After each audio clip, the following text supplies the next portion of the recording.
শুভ সন্ধ্যা প্রিয় দর্শক, সারাদিনের দেশ বিদেশের তাজা 10টি খবর নিয়ে হাজির হয়েছি আমি মারুফা খাতুন। চলুন দেখে নেওয়া যাক শুরুতেই শিরোনাম। পুজোর আগেই বকেয়া ডিএ মামলায় বড় মোড়, সুপ্রিম কোর্টে কি বলল রাজ্য সরকার? লক্ষ্মীর ভান্ডার নিয়ে বিরাট চমক, মিলবে আগাম টাকা, পুজোর আগে নয়া ঘোষণা মুখ্যমন্ত্রীর। অবিশ্বাস্য কম দাম, থালায় করে বিকোচ্ছে চওড়া পেটির পদ্মার ইলিশ, স্বাদ কেমন হবে? দুর্গাপুজোয় টোটো চলাচলে কড়াকড়ি, বালুরঘাটে ট্রাফিক দপ্তরের বিশেষ নির্দেশ। ফের পরপর বোমা বর্ষণ, পাকিস্তানের পাক বিমান বাহিনীর হামলায় নিহত অন্তত 30। পুজোর আগেই ভয়ঙ্কর নিম্নচাপ ধেয়ে আসছে, পুজোর 5 দিন কি ভাসবে বাংলা? আসছি বিস্তারিত খবরে। নিত্য নতুন খবরের আপডেট পেতে সঙ্গে থাকুন।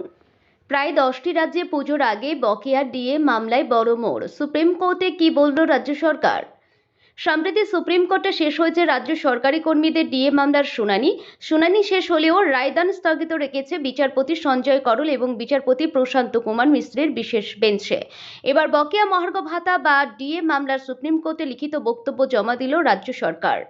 এ বিষয়ে রাজ্য সরকারের আইনজীবী কপিল সিব্বল জানান, ডিএ মামলার শুনানিতে সুপ্রিম কোর্ট জানতে চেয়েছিল কোন কোন রাজ্যে ভোক্তামূল্য সূচক বা সিপিআই মেনে কর্মীদের ডিএ প্রদান করা হয় না। লিখিত বক্তব্যে সে বিষয়ে উল্লেখ করে রাজ্য জানিয়েছে দেশের প্রায় 10টি রাজ্যে সিপিআই সূচক মেনে ডিএ দেওয়া হয় না। লক্ষ্মীর ভান্ডার নিয়ে বিরাট চমক, মিলবে আগাম টাকা, পুজোর আগে নয়া ঘোষণা মুখ্যমন্ত্রীর। মুখ্যমন্ত্রী মমতা বন্দ্যোপাধ্যায় পুজোর আগে রাজ্যের মহিলাদের জন্য এক বিশেষ ঘোষণা করেছেন। প্রতি মাসের 4 থেকে 5 তারিখের পরিবর্তে অক্টোবরের লক্ষ্মীর ভান্ডার ভাতা মাসের শুরুতেই অর্থাৎ 1 তারিখে অ্যাকাউন্টে ঢুকে যাবে। আবহাওয়ার হাল যাই হোক না কেন, চারিদিকে ইতিমধ্যেই শুরু হয়ে গিয়েছে পুজো রব। প্যান্ডেল থেকে বাড়ি পুজো সব কাজ চলছে জোর কদমে। আবার কোথাও কোথাও শুরু হয়ে গিয়েছে উদ্বোধন। এই সময় রাজ্যের মহিলাদের উদ্দেশ্যে এক বিরাট ঘোষণা করলেন মুখ্যমন্ত্রী। এই রাজ্যে মমতা সরকার ক্ষমতায় আসার পর থেকে একের পর এক ভাতা চালু করেছে। এই সকল ভাতার মধ্যে আছে বার্ধক্য ভাতা, বিধবা ভাতা, লক্ষ্মীর ভান্ডার, কন্যাশ্রী, যুবশ্রী, কর্মশ্রী থেকে শুরু করে আরও কত কি। তবে এই সকল ভাতার মধ্যে সব থেকে খ্যাত লক্ষ্মীর ভান্ডার ভাতা। অবিশ্বাস্য কম দাম, থালায় করে বিকোচ্ছে চওড়া পেটির পদ্মার ইলিশ, স্বাদ কেমন হবে? আর পাকা 1 সপ্তাহ বাকি উমার আগমনে। শেষ মুহূর্তের প্রস্তুতির সঙ্গে সঙ্গে পেট পুজোর প্ল্যানিংও সেরে নিচ্ছেন ভোজন রসিকরা। আর শারদিয়ায় পেট পুজো মানে ইলিশের প্রসঙ্গ তো আসবেই। এবার পুজোর আগে বাজারে বিভিন্ন জায়গায় ইলিশের দেখা মিলছে। উপরন্তু আবহাওয়া দপ্তরের পূর্বাভাস সত্যি করে পুজোর মুখে নতুন করে মুখ ভার হয়েছে আকাশের। এই আবহাওয়ায় মৎস্যজীবীদের জালেও ধরা পড়েছে রূপোলি শস্য। এমনকি সাধ্যের মধ্যে পাওয়া যাচ্ছে পদ্মার ইলিশ। মুর্শিদাবাদের বাজারেই পাওয়া যাচ্ছে বড় সাইজের উৎকৃষ্ট মানের পদ্মার ইলিশ। এখনো রয়েছে ইলিশের মরশুম। ভরা মরশুমে পুজোর মুখে মুর্শিদাবাদের বাজারে পাওয়া যাচ্ছে পদ্মার টাটকা ইলিশ। জানা যাচ্ছে 1 থেকে 1.5 কেজি ওজনের রূপালী শস্য ধরা দিচ্ছে মৎস্যজীবীদের জালে। দুর্গাপুজোয় টোটো চলাচলে কড়াকড়ি, বালুরঘাটে ট্রাফিক দপ্তরের বিশেষ নির্দেশ। যারা টোটো, তারপরে অটো, বাস চালক যারা আছে, কিভাবে আমরা ডাইভার্সন করব, আমাদের কি স্ট্র্যাটেজি আছে যাতে পুজোর সময় দর্শনার্থী যারা আছে তারা ঠিক মতো পুজো দেখতে পারে, যানজট যাতে না তৈরি হয়।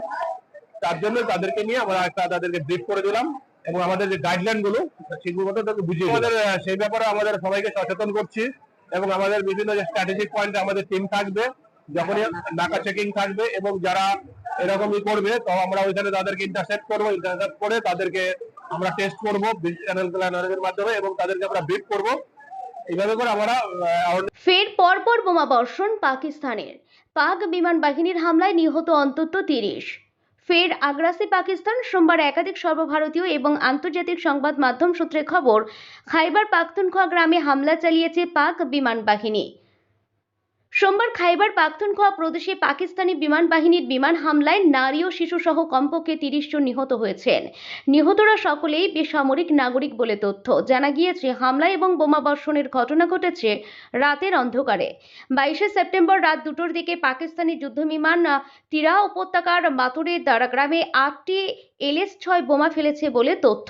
স্থানীয় সংবাদ মাধ্যম সূত্রে খবর, হামলায় আহত হয়েছেন আরও বহু বাসিন্দা। পুজোর আগেই ভয়ঙ্কর নিম্নচাপ ধেয়ে আসছে। পুজোর 5 দিন কি ভাসবে বাংলা?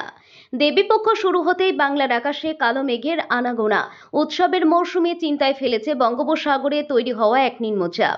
সোমবার থেকেই এর প্রভাব পড়তে শুরু করেছে দক্ষিণবঙ্গে। সোমবারের পর এবার পুজোর বাকি দিনগুলিতেও এই নিম্নচাপের জেরে বৃষ্টির পূর্বাভাস দিয়েছে আবহাওয়া দপ্তর। আবহাওয়া দপ্তর জানিয়েছে, মায়ানমার ও দক্ষিণ বাংলাদেশ লাগোয়া উত্তর পূর্ব বঙ্গোপসাগরে তৈরি হয়েছে একটি ঘূর্ণাবর্ত। এটি দ্রুত শক্তি বাড়িয়ে নিম্নচাপে পরিণত হবে। এর প্রভাবে মেদিনীপুর ও দক্ষিণ 24 পরগনা সহ উপকূলবর্তী জেলাগুলিতে ভারী বৃষ্টির সম্ভাবনা রয়েছে। তবে আসল চিন্তা অন্য জায়গায়। আবহাওয়াবিদরা জানিয়েছেন, আগামী কয়েকদিনের মধ্যে আরও একটি নিম্নচাপ তৈরি হতে পারে বঙ্গোপসাগরের উপর। এটি শক্তি বাড়িয়ে গভীর নিম্নচাপ পরিণত হওয়ার আশঙ্কা রয়েছে। আজকের খবর এখানেই শেষ করছি। সকলেই সুস্থ থাকুন, ভালো থাকুন। শুভরাত্রি।